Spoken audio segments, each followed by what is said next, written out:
So let me start by saying that I'm really happy to be here. My name is Fabiano Amorim. I'm actually based in Brazil, so that's going to be, this is my first PASS Summit, and then my first speak in the PASS Summit as well. So I'm really glad to be here. I want to start by thanking some guys that helped me to be here. So Roberto, Diego, and Grant as well. So they helped me preparing the sessions, reviewing things, helping me with the abstract, and etc. So thank you guys. All right, so let's move forward. So the idea today is, my main goal is to give you some kind of idea on how I do to optimize a query. There is always many ways to do it. There are many things to change, but I want to give you at least some tips on things that are really common problems, and not only like there's an index that is missing. That's a really easy thing to fix, but I think the main idea that you should get from the session is to understand how I did it, like the troubleshooting method that I'm using to identify, now I understood that the index is missing and that's the problem, things like that, okay? All right. So just few slides, and then want to point to that one. Please fill out the evaluation forms later. It's not actually forms, it's online. But please do it. And yeah, I always read feedbacks, and this is really important to me. So take your time to do it. And if you didn't like anything, something, please let me know. You want to make it better for the next one. So that's me, just really quick about me. That's actually me. Sounds like it's 20 years ago, but I was thinking, that's actually from 5 years ago, that picture. And I was thinking, what happened in 5 years that I'm so older than, and then I was thinking, there was probably more than 200 cumulative updates and migrations. I think that what happens. All right. So like I mentioned, I'm based in Brazil. I'm an MVP since 2011. I'm actually working for a Canadian company. It's a Python. We do service delivery for many databases, at least the big ones. So I'm a project engineer focusing on SQL Server. You might have heard my name on the Simple Talk articles that I wrote a few years ago. So if you have ever had to Google for table spool or index spool or things like that, you probably hit one of my articles in Simple Talk. And let's move forward. So the agenda is really straightforward. I will show you a huge query with 13 problems. So that's the single query with a lot of problems. And let's try to fix all of them. All right, and then please, if you have questions, just raise your hand, and I'm here to help. And I will try to answer your questions, okay? All right. So the query is this one. So that's a slow query. Of course, it's not a small query, it's a pretty big one. And I would say it's not really complex. You know, when we come back to production, to real life, we have seen queries way larger and bigger than that one, right? So, but it's enough, and of course I did it. It's enough to have 13 problems. So the first one is this one, and I will actually go to the demonstration now, and we will see all of them, all right? So of course, that's what we call a non-stargable filter. That's an easy one, because the problem with that expression with the filter there is that since I'm changing, or actually the user is changing the collate at the execution time, if you have an index, in that case in the product name column, the index is not going to be used because the collator is different, and then you have to pay for a table scan to return information you're asking for. So I will show how to fix it, and let's go to the query itself. All right, let me open it. So I'm using the Northwind database. Yes, that's my favorite one. Yeah, still my favorite one. And then let me start by running the query, the full query. So just for us to see how much time does it take to run, let me enable the actual execution plan here. It should take about 6 or maybe 8, up to 8 seconds to run. Okay, it's almost there. All right, 6 seconds. And if we look at the execution plan, of course, it's a pretty big one. Let me zoom to fit. So we will try to make it faster and minimize the things that the execution plan has to do. So that's the first lesson. Everything starts by looking at execution plan and trying to identify from there things that it wasn't supposed to do, like huge scans, or access the same table more than one time. Those things are quick things that come to my attention when I'm looking at execution plan, and everything starts by looking at execution plan. All right, so 6 seconds, and let's check the first problem. So I have the list of the problems here, and then you'll be able to do it yourself later. It's pretty much the simplified version of the problem. So what I did, it's like I got the piece of the code from the huge query that it's actually has that problem that I want to show. Then I created a simplified version of it. Otherwise, we would have to go to the huge query every time, and then it would make just more complicated for us to understand the problems. So the simplified version of the problem here, in that case for the non-sortable filter that I mentioned, is that one. It's pretty much that one. I'm trying to read the product's big table, and then I'm applying a where clause, and then I'm changing the collate. And the problem with that is that even if you have an index in the product name column, you have to pay for the index scan. You see, I do have the index in the product name, but SQL Server is actually scanning the index. And then, of course, the first thing you could do is to change the collation in the column itself, right? For instance, here, the user is trying to use the case insensitive option. And if we look at the table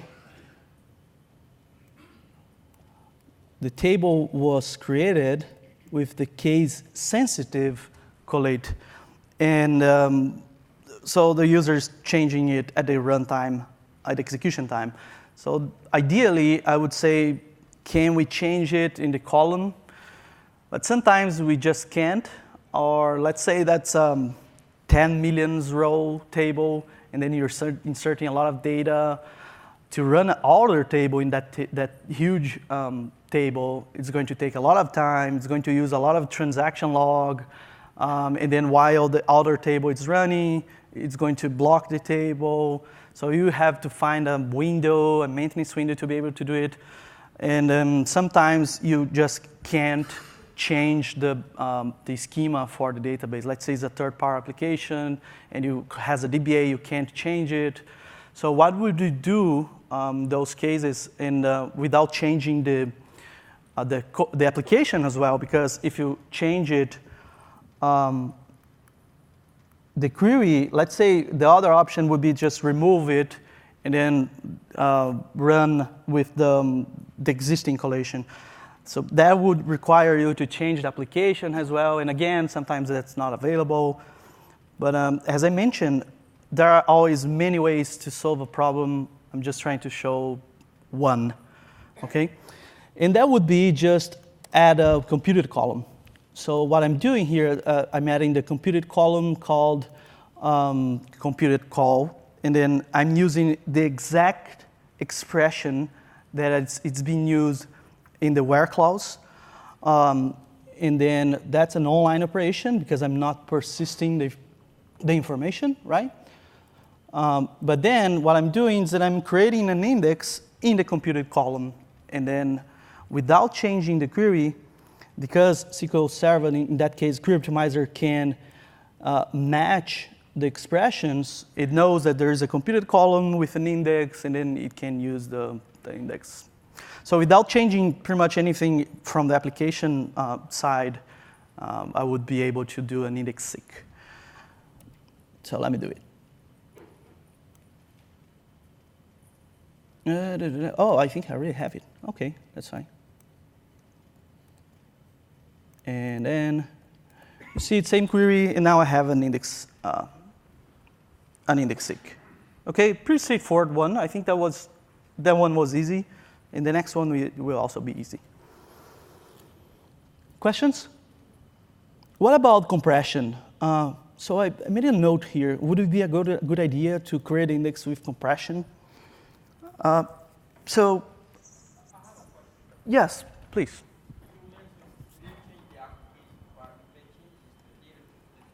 Yes. So, yes, he's saying that, and you are right, because I did change the schema, right? So that might break the application. So again, you have to have approval from the application side to be able to do it. Because what will happen in that case? If someone has a query with select star, and then suddenly a new column will show up in the report, that might break the application, right? So, but yeah, you have to have approval from the application, from the developers before you do it. But regarding compression, I'm a compression lover. I think we should use in almost all of the cases. So if you're not using it, please Google about it and look at the benefits. And I'm pretty sure you will be a fan as well. So the compression really, really help, especially nowadays when storage is a really common problem, bottleneck for most of the environments. And then the next one is just a missing index. And that's, again, something that many people take for granted, and we shouldn't. We should look at the expressions, at all the filters we are applying in the query, and we need to make sure we are not scanning the whole thing to return one row or two rows and a few rows, okay? So let's see.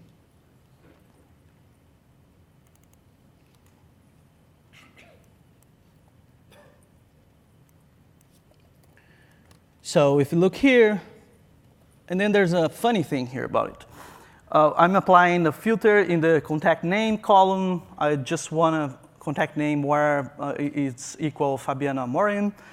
And then I'm scanning the whole table to be able to do it. And then there's an interesting thing here that we all know about the missing index tip, right? That shows up saying, oh, if you create an index, it's going to improve your query 99%. It's not showing up here. Anyone would guess why and tell me why? Because, yeah, sometimes it doesn't. So if you rely on it, if you are relying on it when you're looking at execution plan to see if there is a potential of improvement with an index, you might be doing it in the wrong way. There are some cases where it's not going to show you the missing index tip, and one of them, it's that one that is happening right now. It's because the plan is a trivial plan, and then missing index tip will not show when the plan is trivial. So if we look here at the select properties, and then if we look at the optimization level, we can see that the plan is trivial. And then there are some things that we could do to avoid a trivial plan. There are trace flags, but one of the things that the plan makes the plan not trivial, it's when you add a subquery. So I'm just adding a dummy subquery here. So I will get to you. Just to make the plan not trivial, and then let's see the tip now. You see, oh, now you have a missing index with the impact, blah, blah, blah. Okay? All right. Yes, question? How many rows are there? Oh, yeah. How many rows are there in the table? How do I do to know how many rows are in the table from here without checking anything else like a select a table or distinct? You could right-click in the clustered index scan, go to the properties, and then look at the table cardinality. And then you see that the table has 1 million rows. Okay? All right. So let me create it. Done. And then we got our index we were expecting for. All right, so far so good. And now it's a query optimizer mistake. And let's make things fun now.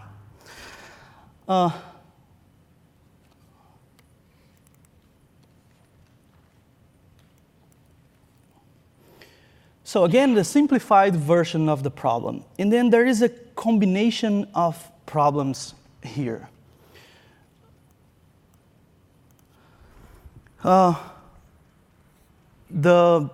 cardinality estimator change in the SQL Server 2014, it's one of the problems. And then there is a row goal improvement, a row goal optimization that it's being used, that it's causing us a problem. And then there is the thing that because I know the data, as a developer, as the guy that knows what users will insert into the tables, with that knowledge, I'm able to force one specific join algorithm to get the best plan as possible. So a combination of problems here in techniques to improve the query. So for instance, if we look at this query, select everything from customers where only rows that exists in the inactive customers table. Okay? If I run it with the new cardinality estimator, just trying to force it here with the trace flag, the estimated number of rows that SQL Server is going to think will be returned is all of them, 1 million. Okay? Look at the actual number of rows. So that's not a statistic problem. You could update the statistics. That's just the way it works with the new cardinality estimator. It changed. The algorithms are different. And then in that case, in that specific case, I'm not saying this is wrong for all of the cases, but for me, for this specific join I'm trying to do with that data is not the best estimation. Okay. If I force the old cardinality estimator, which you could do by database, by trace flag, there are all sorts of options you could use, the estimated number of rows, it's now 1. It's a huge difference, right? But OK. Just wanted to show that the cardinality estimator made a huge difference in the estimations here. The query that it's the part of the query that is actually there in the huge one, in the full query, it has the top 1 expression. So what I want, it's the first customer, which is not in the inactive customers table, right? The problem with that is that now I'm implementing, and in Query Optimizer, it's actually implementing what we call the row goal optimization, because it knows, remember, if I don't select top 1 and run this, Query Optimizer thinks that you're asking, and it will return all rows, all the 1 million rows. But because you're adding the top 1, Query Optimizer, since I now have to run and read just 1 row, return just 1, I will do a different plan, an optimized plan to to return on the first row and then stop the execution. And in that case, the option that this is choosing is the nested loop. And then what it's doing is pretty much read the first row from the customer big, send it there to the nested loop, and then the nested loop will go to the inner loop, and then we'll try to find that customer in the inactive customer table. If it is not there, then it is going to read the next row here, and the next row here, and the next, until it finds a record there, and then send it to the top operator, and then stops the plan execution. But in that case, we know, because I ran the query, nothing was returned, no rows will be returned. So that means that this is going to call the seek in the inactive customers table 1 million times. Let me run it, and let's look at execution plan. Look at the number of executions here. It's huge. And how many executions the optimizer thought it was going to do? 2. With 2 seeks, it thought it was enough to find a record and stop the execution of the plan. It wasn't the case. But if we try with the legacy cardinality estimator, the plan, it's actually a merge join. And it's a lot faster. And why is that? It's because the merge join algorithm, in that case, it takes advantage of the order of the 2 sides of the join, and then kind of merge them while reading the records. It's not 1 seek per each row. It's 2 scans. And then in that case, it is going to read the first record here, and then trying to match with the first record from that side, and then it's not going to match. And because if we look at the data, so read the first row, customer ID equals 1, and then that's the outer side of the join, and then go to the inner side and trying to find for the customer ID 1. The first record there, it's the customer ID 1,000,001. And then it asks, because it's a merge join algorithm, it asks the value that I'm reading in the inner side of the join, is it greater than the value I'm reading in the outer side of the join? If it is, I don't have to ask if it matches with the next row. I can actually ask for the next one because both of them are ordered, right? It's just the way the merge algorithm works. If the inner side is greater than the outer side, it is not going to ask for the next row in the inner side. It is actually going to ask for the next row in the outer side. So what I'm saying is that the actual execution plan here will return all the 1 million rows for the merge join, but it is actually reading the inactive customer table only once for the first row only. So if we look at the statistics here for those plans, I think it's enabled. Let me check. No.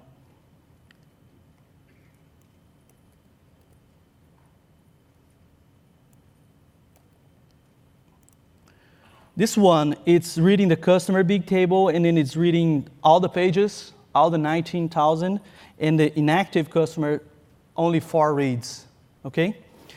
If we run the same thing with the new cardinality estimator, you see that it's a bit slower, and then look at the inactive customers page reads.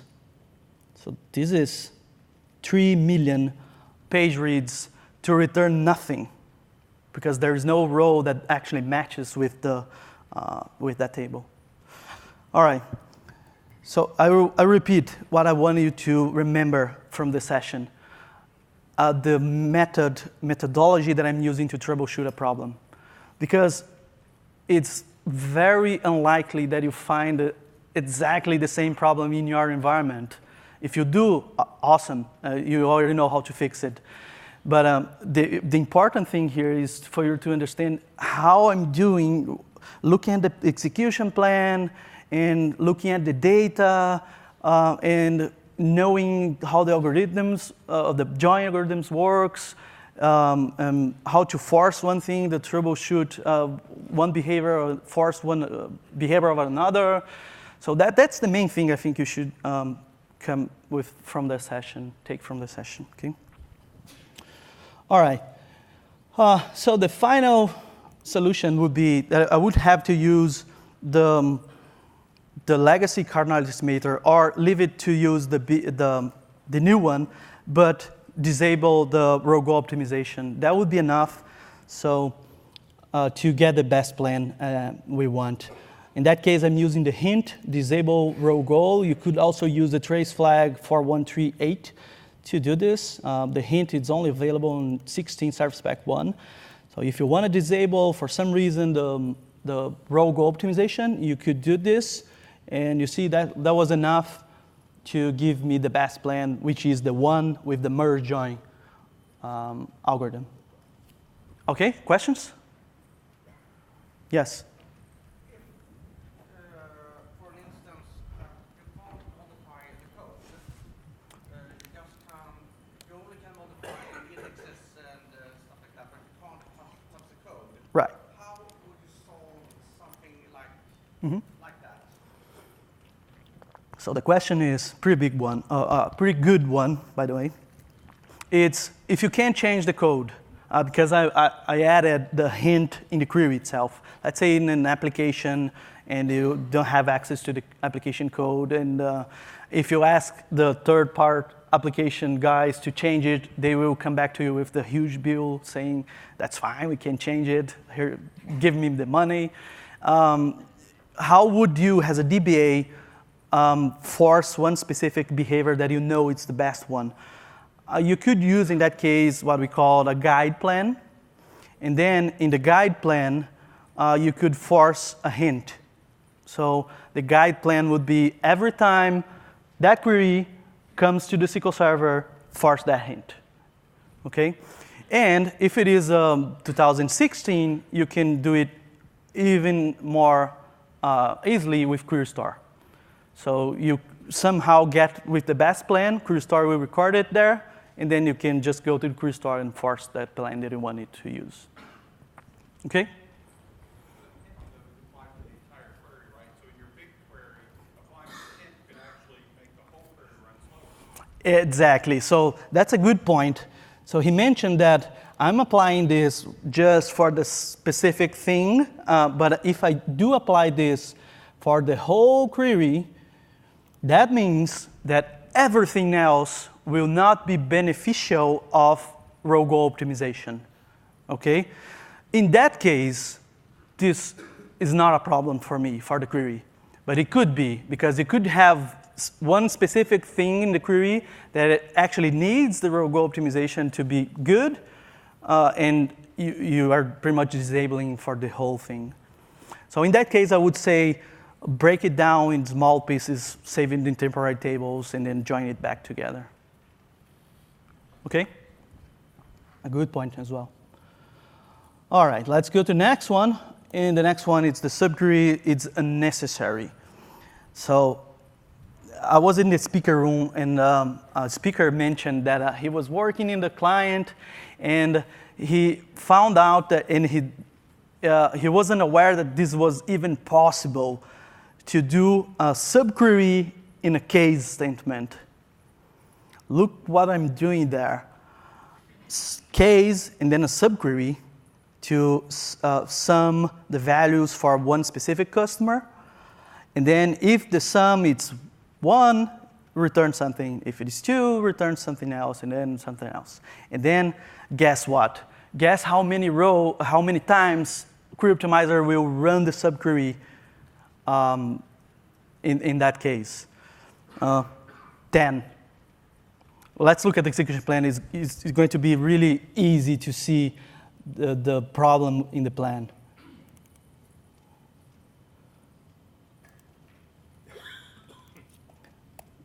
That's the execution plan.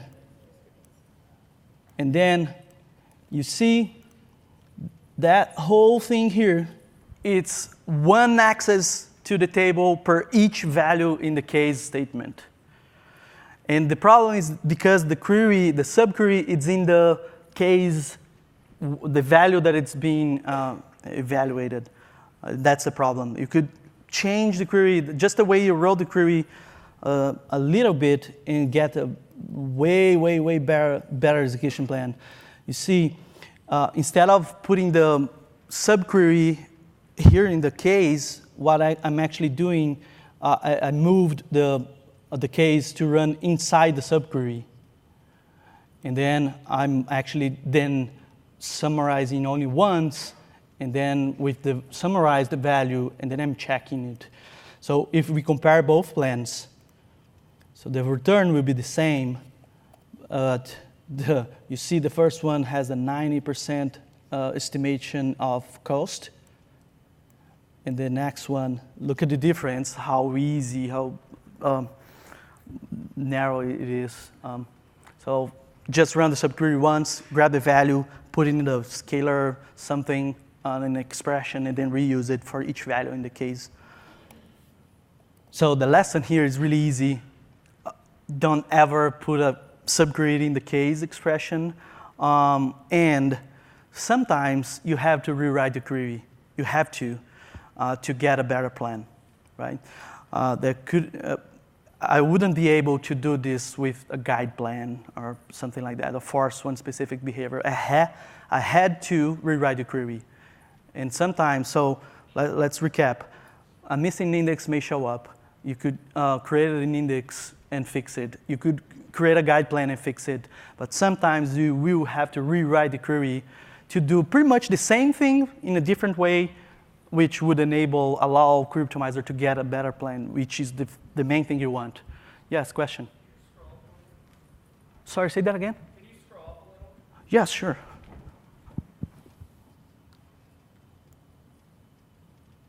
So you see, one, I have the subquery here. It starts here and ends here. And then the other one, I have just the sum and then the from. So it's pretty much inside the subquery now, the case statement. It's inside the subquery, right? OK? All right. Next one. That's one of my favorites. I think it's my favorite one. The query join is incorrect. Look at there. Look at this. Let me paste it here.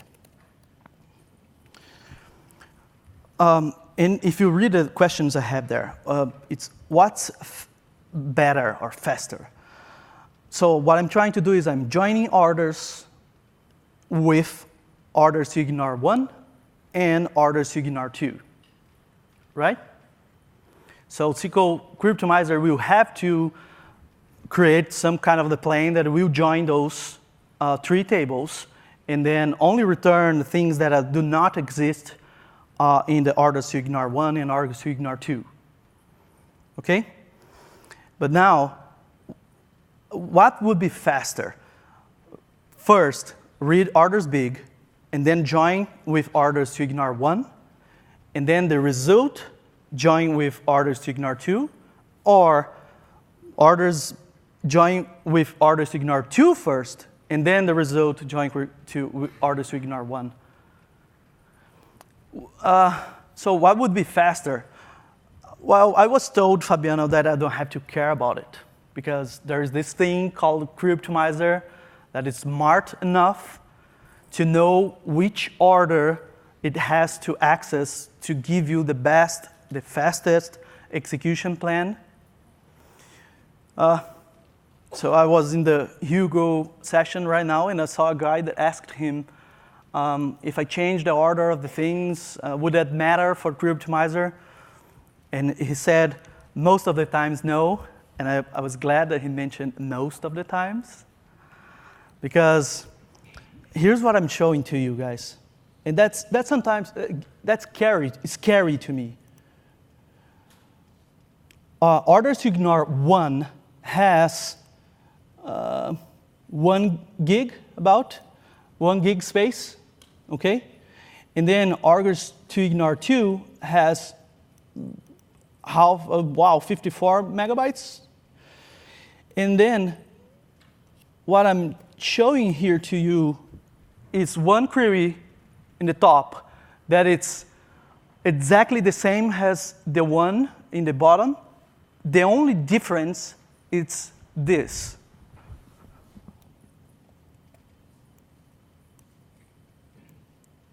The order I wrote the query.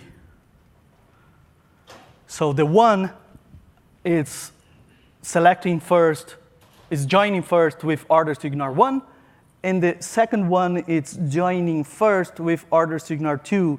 But Fabiano, I was told that Query Optimizer will identify which is the smallest object or the one that is going to return less records and use it first, and then with less records, it's going to join the rest of the query. So the things that are going to return less rows are those that a Query Optimizer will try to choose first. So yes, that's true, but not always, unfortunately. Especially with outer joins and anti-semi joins, which is the case for all not exists or exists. So what I'm saying, let me repeat that. It do matters the order of the table access in the query to Query Optimizer when you are using outer joins or exists or not exists. And that makes me sad, really, because I don't want to pay attention to those things because there's the Query Optimizer thing that it's supposed to be doing this for me. Let me show you the difference here.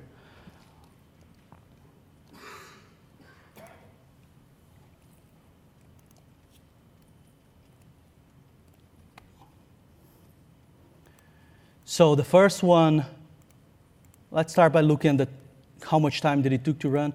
So the first one took almost a second to run, and the second query took 277 milliseconds to run. So that's a lot faster, right? And the only difference here is the order. So that one is joining orders big with orders to ignore 1. And this one is joining orders big with orders to ignore 2, and then going to the biggest object with less records. And what is funny is the only thing that I'm going to repeat, the only thing that I changed was the order I wrote the query. And Query Optimizer knows that the second option is the best one. Look at the cost here. It's my English teacher told me that it's cost, not coast, right? Cost. Look at the cost here. It knows that the second query has a lot lower cost. So you're telling me, Fabiano, that Query Optimizer knows that the sequence query is the best option, but is not choosing for that one? Yes, that's what I'm telling you. And the cost here is actually huge, the difference. This one is 100, and this one it's 40. It's a huge difference. Okay? Don't blame me. Blame Connor Cunningham. Blame Joey Sack. Blame Microsoft guys that will be out there. And then it was really, really fun when Connor was blogging about it. So, because he blogged about something like, it doesn't matter, don't worry about it. Put it in any order you want, and Query Optimizer will do the work for you. And then there was a guy now named something Schulz, I forgot his name. And then he commented with the query saying, what about this? And then Connor blogged again saying, look well. It's our famoso, veja bem, look well. Anyway, it was fun. Fun blog posts to read, and read the comments, please. Yes, question? Thanks for your proof on that. So the question was, if you use intersect and see what happened with the two tables, yeah. I haven't tried, but you could try. So I don't know the answer. I haven't tried, but I would expect to be exactly the same, but I will have to try to see. Okay? So an alternate way to think about that would be to actually join the tables since they were not null, right? Yes, the other would be, yes, yeah, you're right. So the other table would be the one that is you're actually outer join and then put a where clause where is not new or where is new, something like that. There are some people that prefer to use outer joins and then where something other than use not exists or exists. You know, it's pretty much the same thing. You see exactly the same execution plans with outer joins in the where clause. Okay. All right. That's a good one, isn't it? Next, the filter clause, it's a filtered statistic, it's missing. Oh, I knew I could create a filtered index, but I wasn't aware I could create a filtered statistic. Why would that be good? Let me show you a sample. And it's a really, really common problem.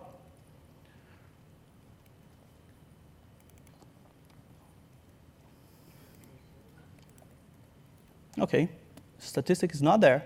And then the simplified version of the problem is this. I have an orders big table, and then I'm joining with a status table. And then I only want the orders with status equal A. Okay? That's a really common situation. You have a status table, and then you only want the active. How much time do I have? 30 minutes? Okay. Keep me aware about it. Okay, and then the problem here is that, look at the execution plan. And what SQL Server is actually doing, it is pretty much scanning the two tables, right? Scanning the huge table, the orders big, and then scanning the status table, which is a pretty small table. I think there's only 3 records. But the main problem here is that I'm paying a huge scan in the orders big table. Wouldn't be a good thing to do an index seek in the orders big table and then return only the rows that has the status A? Yes, so that means you don't have since it is not doing it, Fabiano, that probably means you don't have an index in the foreign key column. That's why it's not seeking in the orders. But I actually do. I do have an index in the status ID column here. But SQL Server, it's actually estimating that, let's see, half of the table is going to be returned after the join. Actually, only 400 rows are returned. Why is the estimation so wrong? It's because Query Optimizer at the creation plan time has no idea what is the value you're looking for in the orders big table. Look at the query. What you're saying is that I want everything for orders big with orders big status equals something. I don't know what is the value of status ID at the compile time. In that case, the value is actually 1.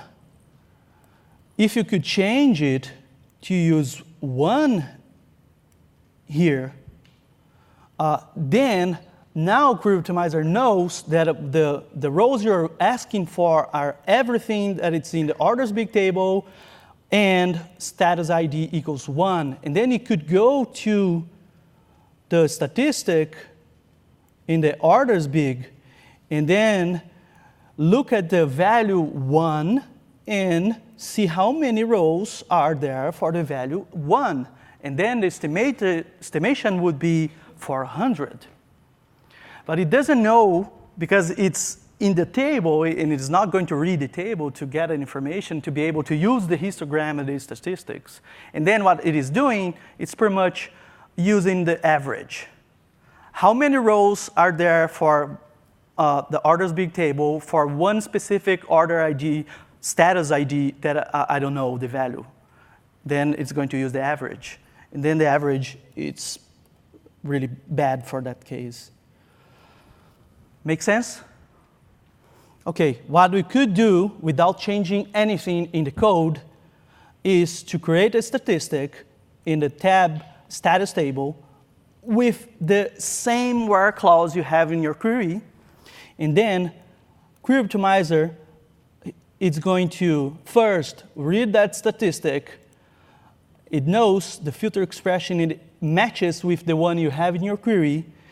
And then it knows that the value for the statistic is actually 1. And then with that value, it's going to do another loop in the statistic, now in the orders big table, to estimate how many rows are going to return from the orders big table. And then it's going to come with 1, and 1, it's 400. And then you could run the same query, and now I'm not scanning the orders big table because it knows only 400 rows will be returned, and then it is okay to pay for 400 key lookups. That's awesome. Okay? Questions? Let's say you had 100 different status. Would you have to create statistic for all of them here and to be able to do this? Yes, you would. Would you do it, Fabiano, in a production environment, create many statistics like this, 100 with filtered expressions? Honestly, if you use them and if it is going to make your query faster and that's important to you, I would. The impact of having many statistics, it's usually minimal. Okay? All right. Scalar functions are running twice. We all know scalar functions are really, really bad. Scalar functions is the one returned last, a user-defined function that someone created to do something. And they're really, really bad for performance, period. If you want best performance, don't use them. The best alternative you have, the easiest one, is migrate to SQL Server 19 and then use inline automatic function. But if you are not there yet, the other alternative you could use is to create an inline function and then cross-apply with an inline function instead of the user-defined function. Let me do this.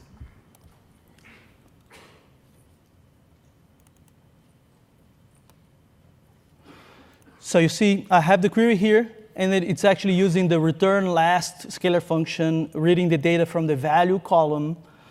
And then it's doing whatever it has to do. It's the code, it's pretty straightforward. You see, it's only doing right here and returning the last 2 characters. And let me run it and look at how much time it takes to run. I think the table has 1 million rows. And then it took 4 seconds to run. And then since I think 2016 or maybe 14, there's a new property here in the query plan that's called UDF, user-defined functions, elapsed time. So it kind of shows you how much time it took just by executing the user-defined functions. So the total query was 4.2 seconds, but it took 3.2 seconds just by executing the scalar function. And the scalar function is running 1 time per each row in the table. And then in that case, it's not only for 1 row, it is actually running 2 times per each row in the table. And I will explain why. Question? More of a comment. Yes. I talked yesterday with Jonathan Pius. Uh-huh. And he talked about the inlining UDFs. Uh-huh. He did mention that it doesn't always improve query performance. So just make sure you Yeah, that is really, really good comment. And then actually, the comment was the new feature, cool, fancy feature, good performance feature on the 19, it's not always going to give you better performance. And I actually have a case that I was working with Joey Sack. Is the guy that wrote from Microsoft writing the adaptive query processing features. And I showed him, hey, Joey, I was trying the new feature in one of my clients, and I have this query here that is taking 10 minutes to run. And I was thinking, wow, it's using a lot of scalar functions. Let me try with 19 to see what happens. And then it's been 2 hours and the query is still running. Please help me out here. And then we created a whole thread with the developers. And then, well, till last week, the last response I had was use a trace flag to disable inline function in your query, because in that case, we are still working on it, and then we are checking how to fix your problem. So yes, as always, new features are cool, but sometimes they cause the regressions. Okay, so the scalar function is running twice here. It's pretty much, you could see in this string aggregate operator. If we look at here in the defined values, you could see that the string aggregation, it's actually returning two expressions. One is a count, and the count has the return last. And then the other one is a sum, and it also has the return last. So that means the return last is called twice per each row. Why is it returning the count if I'm not asking for it? In the query, I'm only asking for the sum. It's because that's the way it works. Okay? It always returns the count and the sum. And in that case, because I have a scalar function in there, it made it really bad.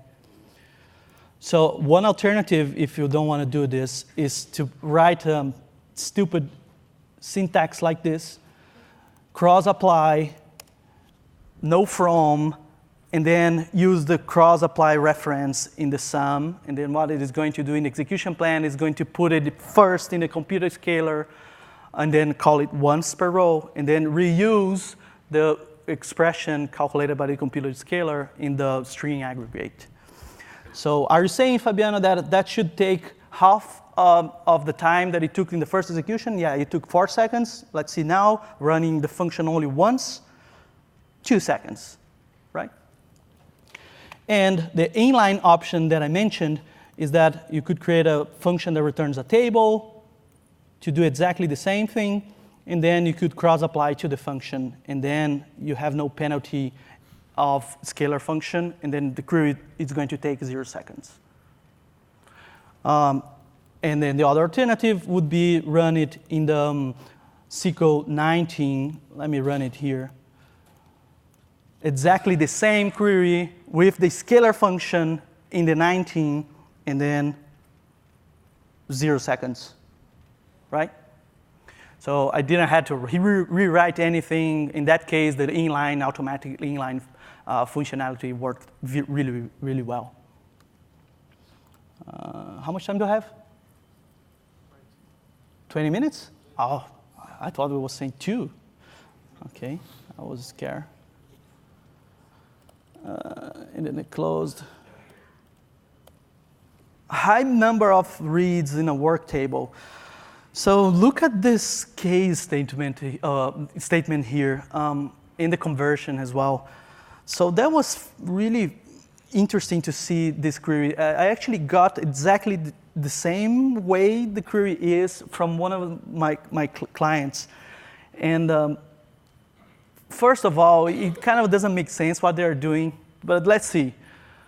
So there is the call varchar column, and then they're converting it into a varchar max and checking if it is new. If it is, then it's returning 1. And if it is empty, it's actually returning 0. And if it is empty, they're actually returning 0 as well. So it's pretty much if it is new or empty, return 0. Otherwise, return 1. The problem with this, it sounds like it's OK, but why is it converting it first to varchar to compare to something. Because the column is already a varchar, but wouldn't I just be okay to remove the cast completely and then compare to the value I want to compare, or compare if it's new or not? And in that case, the answer is no. It's because the column is actually a text column. Remember text? And you can't compare anything with a text column. And then what the guy is doing is first converting it into a varchar and then comparing. The problem here is that because he's converting into a varchar max, this is using tempdb to do the conversion. If I use convert to varchar 1, which is already enough to tell me if it is empty or not, it wouldn't use tempdb. And that was showing me a huge tempdb latency. Let me show you.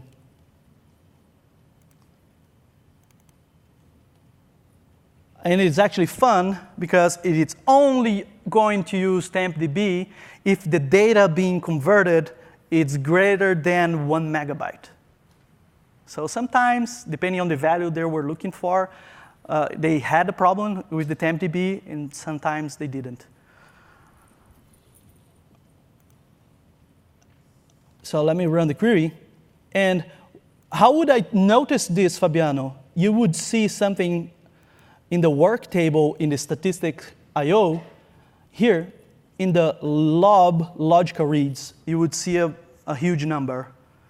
And that's a work table, usually a temporary object, and then with a high number of logical reads.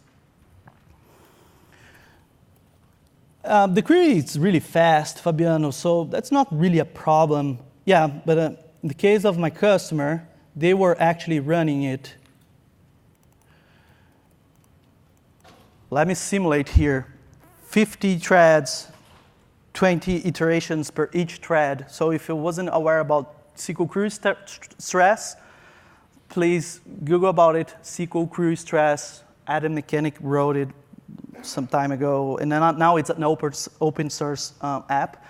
So it's really, really good to stress one specific query.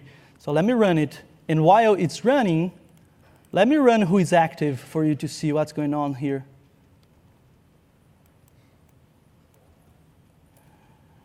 Do you see the weight info here? tempdb, PFS, contention. So why this query is actually using tempdb? Yeah, that's because of the conversion. And if we look here at the research monitor as well, tempdb would be here.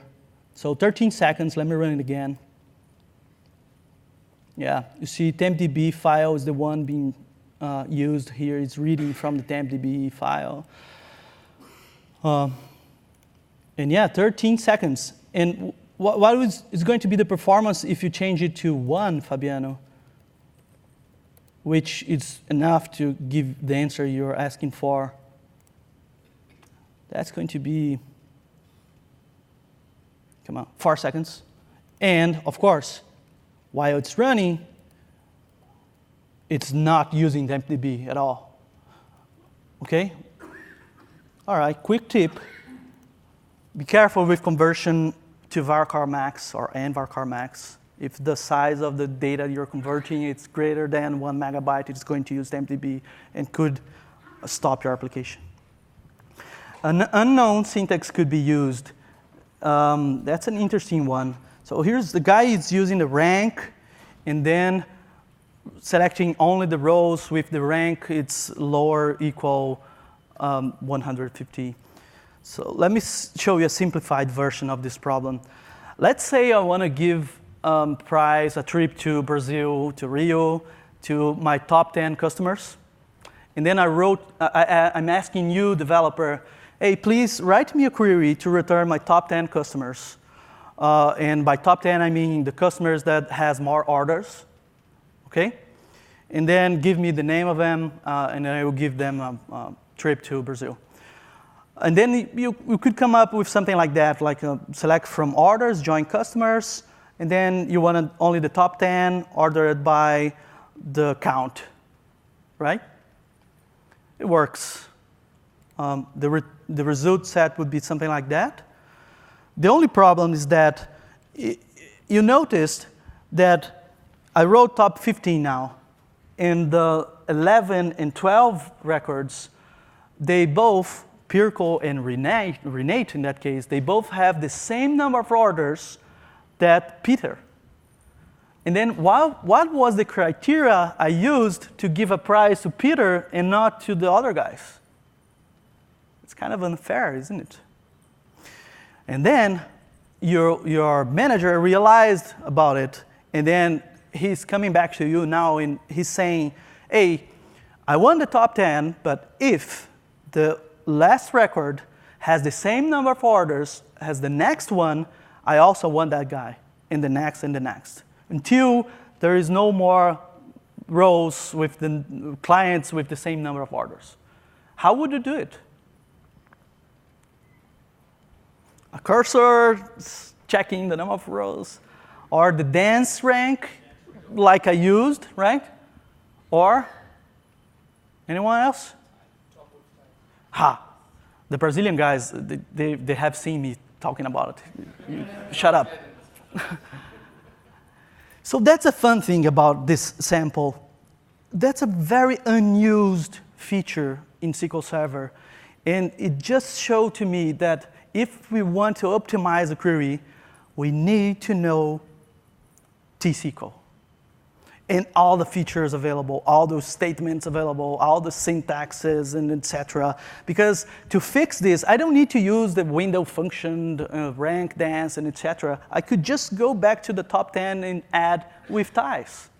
I want the top 10 with all the ties. Oh, that's new in 19. No, that's there forever, since the first version. Okay? And then what I want to show here is that sometimes knowing the T-SQL and the commands available will help you a lot to write better queries. Okay? All right. Next one is the memory grant wasn't enough. You see in the actual execution plan since SQL Server 2012, when you look at the plan and if you see a warning like this, that means that specific operator is spilling data into the TempDB. In other words, it's using TempDB, and use TempDB, it's always bad, right?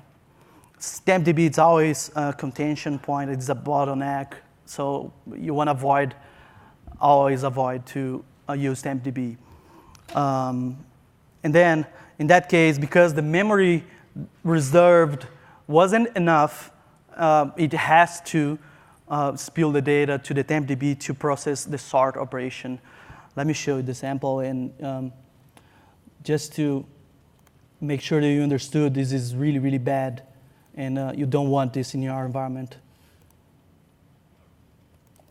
So creating one table here to use as a test, and then I have this query, select table, where I only want the products, and that's a primary key, from 1, 2, 2, 2, 4, 5, ordering by call test. So the order by here is going to add sort operator here in the plan. And if I run it with the actual execution plan, we will see that there is the warning, and what it's saying is that, A, the operator used TempDB to spill data during execution, blah, blah, blah, blah, blah, blah. So the memory granted was about 6 megabytes, and then it wasn't enough because it used TempDB. Okay? But hey, Fabiano, that's fine. The query is taking like 0 seconds. I don't mind. It's not really a problem. Yeah, it's not a problem in your machine, right, developer? So I just tried in my machine and everything's working. Yeah, I know. And then when you put it in production and there are 10 users hitting the report at the same time, running the query at the same time, only 10, and then the performance in production would be, It's not really 0 seconds anymore, is it? It's 2 seconds. And then it took me 11 seconds to run all of the executions. And that's because this is spilling the data to TempDB. What if it wasn't, Fabiano? What would be the performance? Well, you could do many, many tricks to make SQL Server use more memory, reserve more memory, has the memory grant. One of the coolest options, and the one I prefer, it's the mean grant percent query hint. It's available since SQL Server 2012, I think. And then there are other options. You could do trace flags and optimize for, Google about sort warning, and then you see all the tricks the guys have out there. But let me add then, let me run this query that does not go to TempDB. And you see, at 0. Okay, let me run again and again and again. So yeah, you can't compare the difference because one thing is writing to disk and the other one is running everything in memory. One more, distributed query doesn't look good. And what it doesn't look good here, it's that the execution plan doesn't look good. Notice that I'm reading here data from a linked server, and that's what we call the distributed query. And then the query plan using that piece of code is really bad. And because the estimation is bad. And the reason the estimation is bad, it's because, you see I have the query here. If I run it with the actual execution plan turned on, what SQL is doing, it's selecting orders big and then joining remote query. So that's scanning the whole orders big history table, okay? Because it thought that was the best option based on the cardinality estimation it has. But the problem is that specific statement here will actually return only for 5 rows. But the query optimizer doesn't know that if you apply first name filter in the linked server remote table, it is going to return only 4 rows. How would it know that for that specific value you're looking for, there are only 4 rows? I would be able to know it if it could use the statistic in the column in the linked server table. In that case, this is a SQL Server linked server destination. So Query Optimizer can, and you want it to, go to the linked server, SQL Server version, grab the statistics, and then use the statistics to have an idea on how many records are going to be returned from that specific where clause you're applying. It's not doing it here because I'm going actually to a 2008 R2 version of SQL Server. And to be able to to read the statistics in that version, the user that it's connecting into the linked server has to be 1, sysadmin, or 2, database owner, or 3, I think it's DDL admin or something like that. Yeah. So that means that the user you're specifying in the linked server has to be a superpower user to be able to read the statistics. So be careful. If you have linked servers to 2008 R2 or lower versions, you might have not good plans because of the lack of statistic access. Since 2012, this changed. As long as if you have access to the table, select access to the table, that's enough to select the statistics as well. So in that case, to fix it, what I'm doing, I'm giving the role to the user I have in the linked server as the sysadmin. All right, and now if I run exactly the same query, the plan is completely different because it knows now only a few records are going to be returned from the remote query, and then I could join those queries with the orders big history table. Okay? All right. Residual predicates. look at the execution plan for just that part of the query. So I'm reading the orders big history table and applying two filters, one in the order ID and the other one in the value.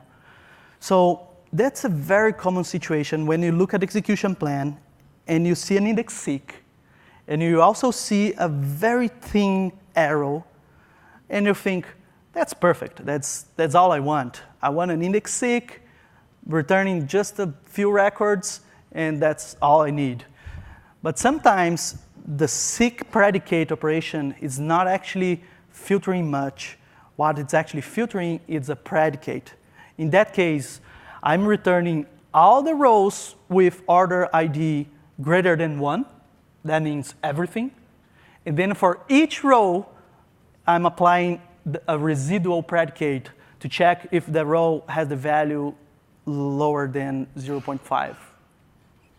Okay, so be careful with those residual predicates, because you could create the index not by order ID, but by value, and then that's the filter that it's filtering most in the query. And that's the one you want to be used as an index seek predicate.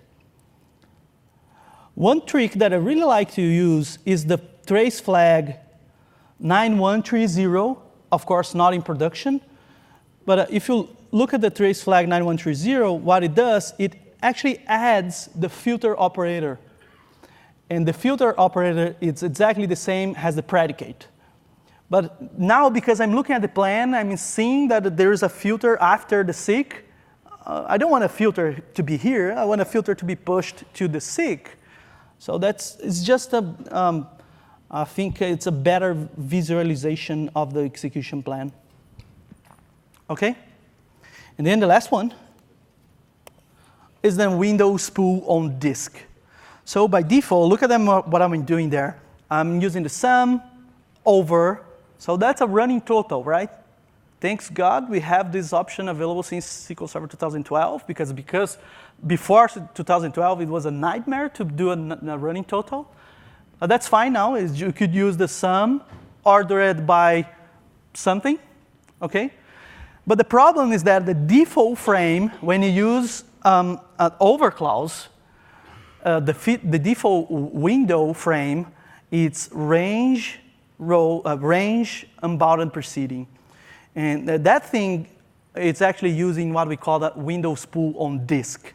And if you change it to use the rows unbounded preceding, this is going to use what we call the in-memory spool. And again, one, it's going to take forever because it uses the temporary object, and the other one is going to use the memory optimized object. Just to show you the difference, sorry. It's here. So that's the default one, not changing anything. And if we look here, the work table, you see there's 24,000 page reads for this work table thing. And this work table thing is the window spool that I'm talking about. If you look at execution plan, you see that you have the window spool here. That's the object being created in TempDB. If you change the query to add the non-default option, which is the rows unbounded preceding, then there is 0 page reads for the work table. And trust me, the performance is going to be really, really different. There are, of course, some things. The window spool has to have has to be lower than 10,000 rows. There are some cases where it will go to TempDB anyway, but that's just a best practice I think you should follow. If you're using the over clause, order something, make sure that you're specifying the rows unbounded preceding default window frame as well to get the in-memory operator. All right, I think that this is it. Do we still have a couple of minutes to questions? No? Do we? 1 minute? All right, we still have 1 minute to questions. If you want to chat with me or throw me other questions, feel free to send me. Thank you. Really appreciate that. Thank you.